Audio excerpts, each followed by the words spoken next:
너무 좋은 얘기만 해주시는 것 같은데 저희 이거 광고 아닙니다. 뭔 광고야, 몇 명이나 본다고 이거를. 팩캠이 우리를 광고해줘야 광고지.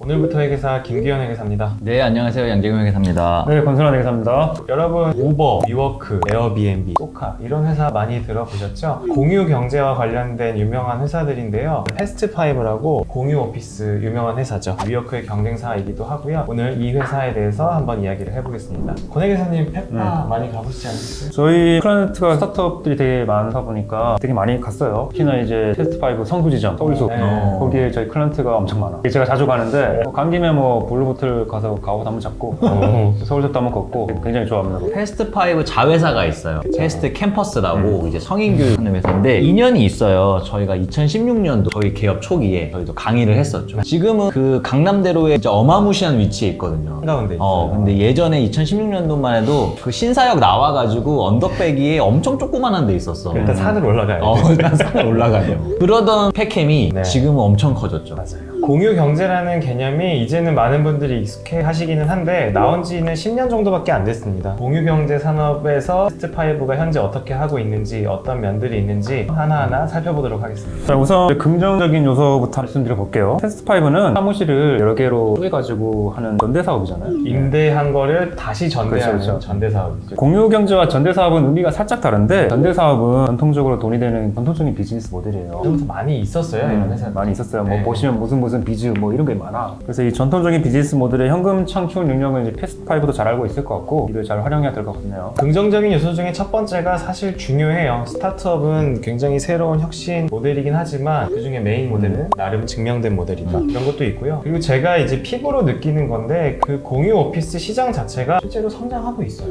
왜 그러냐면 저도 공유 오피스에 미팅을 하러 많이 다니는데 지점 자체도 엄청나게 많이 증가하고 있고요. 그 안에서 생활을 하고 있는 입주사들도 상당히 늘어나고 있다는 게 제 피부로 느껴지거든요. 특히나 증명되고 있다는 게 어떤 게 있냐면 공유 오피스에서 잘 지내다가 이사를 또 공유 오피스로 가요. 그 얘기는 공유 오피스가 다 좋지는 않겠지만 특히 회의실 같은 거 빌려 써야 되거든요. 어쨌든 재구매가 일어난다는 거네. 그렇죠. 김혜기사가 말한 느낌을 떠나서 실제로도 좋아지고 있는 지표들이 많아요. 최근 발표한 자료에 따르면 매출 성장세, 지점률, 그리고 점유율 등이 모두 이제 상승세입니다. 기사에 따르면 연평균 매출 성장세는 150%, 지점수는 위워크 제치고 국내 1등, 27개, 그리고 공실률도 5% 미만. 실제 2018년도 매출이 보면 210억, 2019년도는 425억. 어쨌든 2020년 중에 가장 중요한 이 코로나 영향이 있지 않을까라고 사람들이 많이 생각했거든요. 일단 회사가 발표한 자료에는 오히려 문의가 더 많아졌다고 하긴 하더라고요. 나도 기사 많이 봤어. 코로나 때문에 이렇게 상주 오피스 두는 것보다 공유 오피스에 좀 자유롭게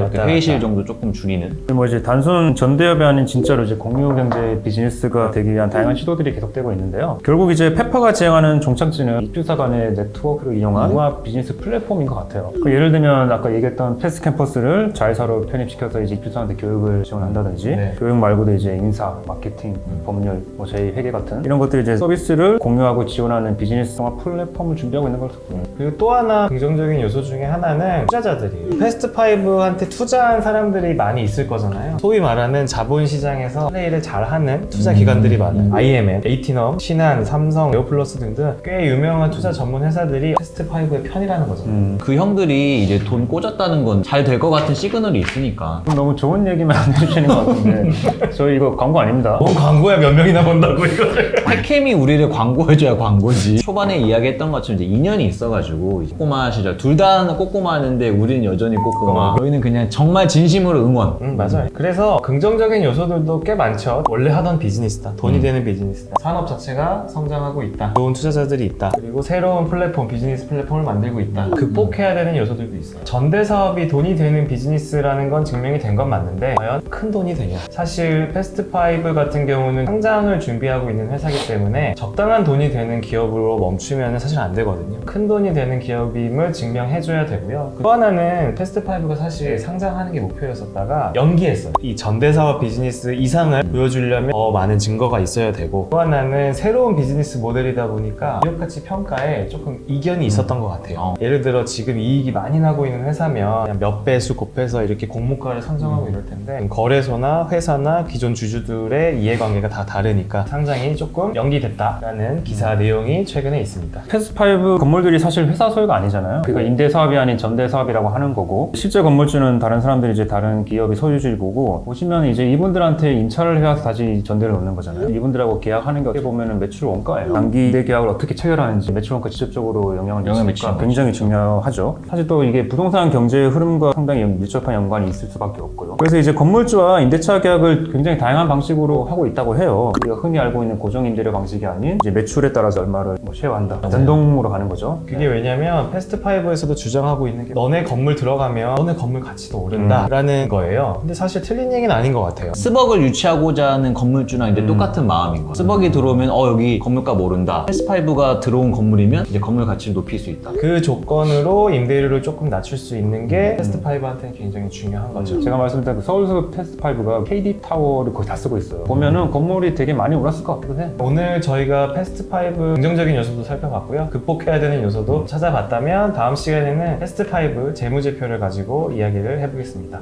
감사합니다.